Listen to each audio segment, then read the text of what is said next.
Assalamualaikum warahmatullahi wabarakatuh. Di sini saya akan menjelaskan tentang penelitian kualitatif.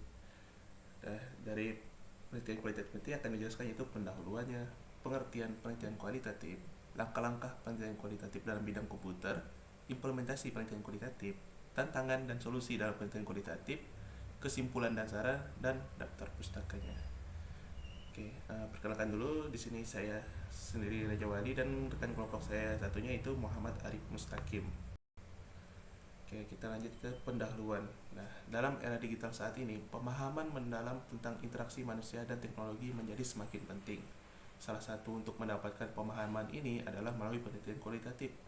Penelitian kualitatif adalah metode penelitian yang berfokus pada pengamatan dan interpretasi fenomena untuk mendapatkan pemahaman yang mendalam dan kontekstual.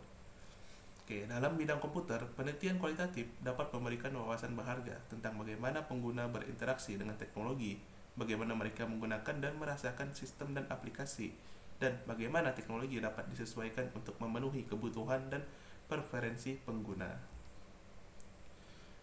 Pengertian dari penelitian kualitatif. Nah, sebenarnya itu terdapat dua penelitian metode penelitian yang digunakan para peneliti dalam lingkup ilmu sosial, yaitu metode kuantitatif dan metode kualitatif. Di antara dua metode penelitian tersebut, metode kuantitatif merupakan metode yang lebih banyak digunakan dibandingkan dengan metode kualitatif. Dengan kata lain, metode penelitian kuantitatif lebih populer dibandingkan dengan metode penelitian kualitatif. Namun demikian, menurut Chua, menyatakan bahwa metode kuantitatif yang menekankan pada hipotesis deduktif memiliki keterbatasan dalam menjangkau permasalahan yang diteliti. Dengan keterbatasan tersebut, diperlukan adanya metode alternatif yang bisa menjawab pertanyaan-pertanyaan yang tidak bisa dijawab dengan metode penelitian kuantitatif. Metode tersebut adalah metode kualitatif. Nah, untuk eh, perbedaannya menurut McCusker dan Gunaidan, metode kualitatif digunakan untuk menjawab pertanyaan tentang apa atau what, bagaimana, how, atau mengapa, why, atau suatu fenomena. Sedangkan metode kuantitatif menjawab pertanyaan berapa banyak atau how many, how much. Bisa dibilang metode kuantitatif ini lebih ke numerik. Oke, lanjut. Ini keunggulan dan kelemahan dari metode kualitatif. Keunggulan yang pertama yaitu memahami kompleksitas interaksi manusia dengan teknologi. Kelemahannya itu subjektivitas data. Keunggulan kedua yaitu menggali aspek sosial, persepsi, dan pengalaman pengguna. Dan kelemahannya itu sulitnya generasi hasil penelitian. Oke, lanjutkan.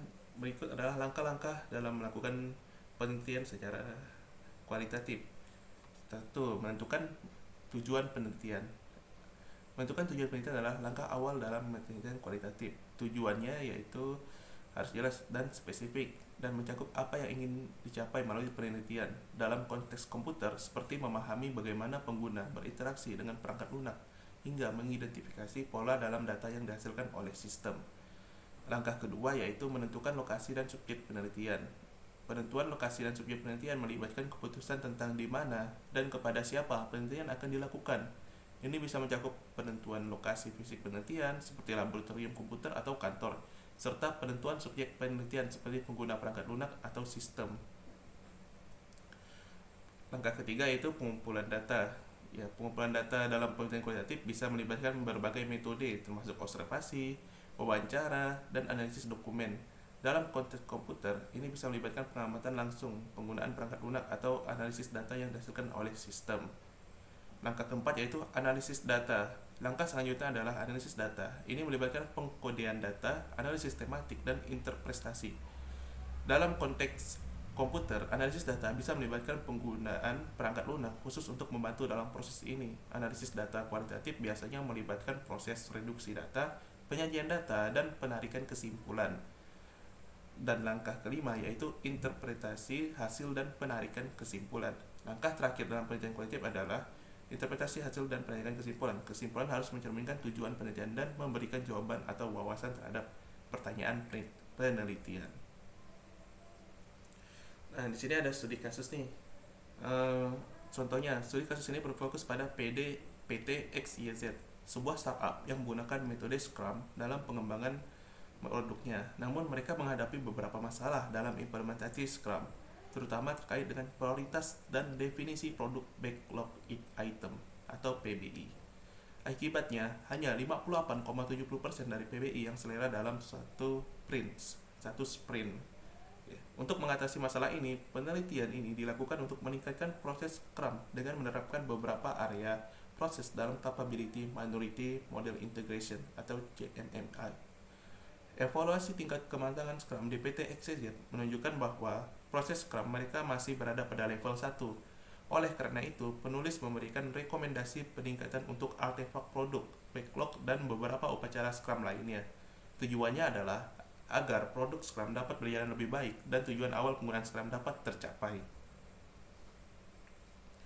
Untuk metodologinya, identifikasi masalahnya itu peneliti mengidentifikasi masalah utama dalam implementasi Scrum di PT XYZ, yaitu prioritas dan definisi PBI yang kurang tepat. Untuk evaluasi tingkat kematangan Scrum, peneliti melakukan evaluasi tingkat kematangan Scrum di PT XYZ menggunakan Scrum Maturity Model.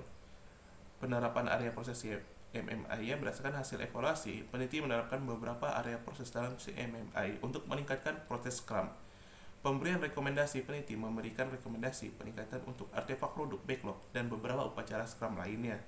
Implementasi rekomendasi untuk rekomendasi yang diberikan kemudian diimplementasi dalam proses Scrum di PT XYZ. Evaluasi hasil, setelah rekomendasi diimplementasikan, peneliti mengevaluasi hasilnya untuk memastikan bahwa proses Scrum telah berjalan lebih baik dan tujuan awal penggunaan Scrum telah tercapai.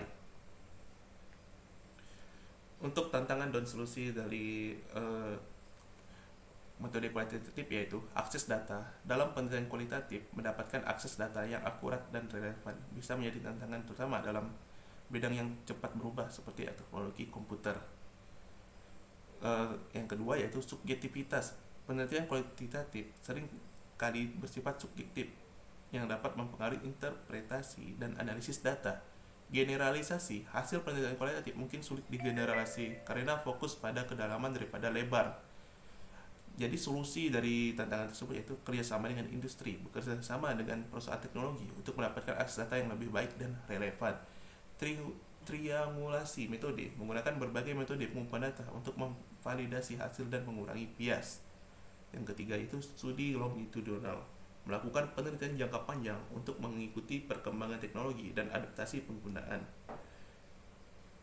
Refleksi dan transparansinya. Untuk refleksi, peneliti harus secara aktif merefleksikan proses dan hasil penelitian untuk mengidentifikasi bias dan memperbaiki metode. Transparansinya menjaga transparansi dalam metodologi dan analisis data, kemungkinan hasil penelitian untuk dipercaya dan diverifikasi oleh pihak lain. Nah, dalam konteks PT XYZ tadi, refleksi dan transparansi menjadi kunci untuk memastikan bahwa implementasi rekomendasi CMMI dalam proses Scrum mereka dapat dievaluasi dan disempurnakan secara berkelanjutan. Kesimpulan dan saran. Nah, untuk kesimpulan dari metode kualitatif ini yaitu metode yang fokus pada pengamatan yang mendalam. Oleh karenanya, penggunaan metode kualitatif dalam penelitian dapat menghasilkan kajian atau suatu fenomena yang lebih komprehensif. Penelitian kualitatif yang memperhatikan humanisme atau individu manusia dan perilaku manusia merupakan jawaban atas kesadaran bahwa semua akibat dari perbuatan manusia terpengaruh pada aspek-aspek internal individu. Aspek internal tersebut seperti kepercayaan, pandangan politik, dan latar belakang sosial dari individu yang bersangkutan. Nah, berikut ke saran dari pengguna yang akan menggunakan metode kualitatif ini. Yang pertama yaitu memahami tujuan dari penelitian yang sedang dilakukan. Yang kedua, membangunlah desain penelitian yang mendalam dan sesuai dengan konteks penelitian. Yang ketiga, memilih metode pengumpulan data yang tepat. Yang keempat, berikan prioritas pada validitas dan reliabilitas. 5. Manfaatkan peluang untuk berkolaborasi dengan rekan penelitian atau berkonsultasi dengan ahli dalam bidang. Yang keenam yaitu transparansi dalam pelaporan dari metode tersebut. Berikut daftar pustaka yang kami gunakan. Untuk penjelasan dari metode kualitatif dari kelompok kami cukup sekian. Saya ucapkan terima kasih. Wassalamualaikum warahmatullahi wabarakatuh.